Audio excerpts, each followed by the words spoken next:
पंकज उधास का अंतिम संस्कार आज। कल 72 साल की उम्र मिली अंतिम सांस। पैंक्रियाज कैंसर से जूझ रहे थे। मशहूर गजल गायक पंकज उधास आज पंचतत्व में विलीन हो जाएंगे। शाम 3 बजे से 5 बजे के बीच मुंबई के वर्ली स्थित हिंदू क्रिमेटोरियम में उनका अंतिम संस्कार होगा। बीते सोमवार को उनका 72 साल की उम्र में निधन हो गया। उनके निधन की जानकारी उनकी बेटी नायाब उधास ने सोशल मीडिया पर दी। वे पैंक्रियाज कैंसर से जूझ रहे थे। सांस लेने में तकलीफ होने पर उन्हें 10 दिन पहले मुंबई के ब्रीच कैंडी हॉस्पिटल में एडमिट कराया गया था, जहाँ सोमवार सुबह 11 बजे उन्होंने अंतिम सांस ली। पंकज के परिवार में पत्नी फरीदा और 2 बेटियां नायाब और रेवा हैं। गुजरात के जमींदार परिवार में जन्मे थे। पंकज उधास का जन्म 17 मई 1951 को गुजरात के जैतपुर में हुआ था। उनका परिवार राजकोट के पास चरखाड़ी कस्बे का रहने वाला था। उनके दादा जमींदार और भावनगर के दीवान थे।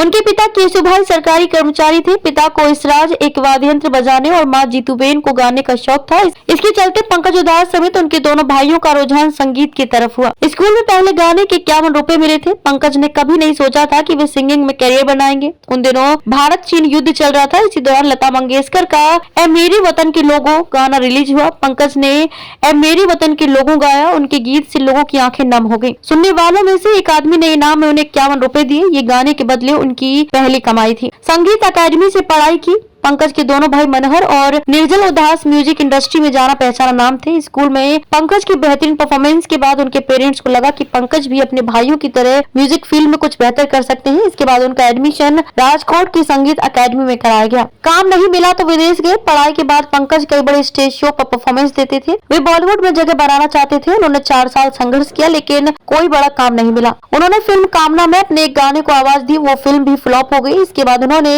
विदेश में बसने का फैसला कर लिया था। चिट्ठी आई है सुनकर रो पड़े थे राज कपूर। राजेंद्र कुमार और राज कपूर बहुत अच्छे दोस्त थे। एक दिन उन्होंने राज कपूर को डिनर पर बुलाया। डिनर के बाद उन्होंने पंकज उधास की गाई चिट्ठी आई है गजल राज कपूर को सुनाई तो वे रो पड़े। उन्होंने कहा कि इस गजल को पंकज से बेहतर कोई दूसरा नहीं गा सकता। मुस्लिम लड़की से लव मैरिज की। पंकज उधास ने 11 फरवरी 1982 को फरीदा से शादी की थी। उस वक्त वो ग्रेजुएशन कर रहे थे और फरीदा एयर होस्टेस थी। एक कॉमन फ्रेंड की शादी में दोनों की मुलाकात हुई थी। पंकज को पहले नजर में ही फरीदा पसंद आ गई थी। पहले दोनों में दोस्ती हुई, फिर प्यार। पंकज का परिवार इस रिश्ते के लिए तैयार था, लेकिन फरीदा के परिवार को ये रिश्ता मंजूर नहीं था। वे दूसरे धर्म में लड़की की शादी नहीं करना चाहते थे। फरीदा के कहने पर पंकज उनके घर गए और उनके पिता से अपने रिश्ते की बात की। फरीदा के पिता रिटायर्ड पुलिस ऑफिसर थे। इस वजह से पंकज बहुत डरे हुए थे, लेकिन उन्होंने अपनी बातों से उनका दिल जीत लिया। फरीदा के पिता दोनों की शादी के लिए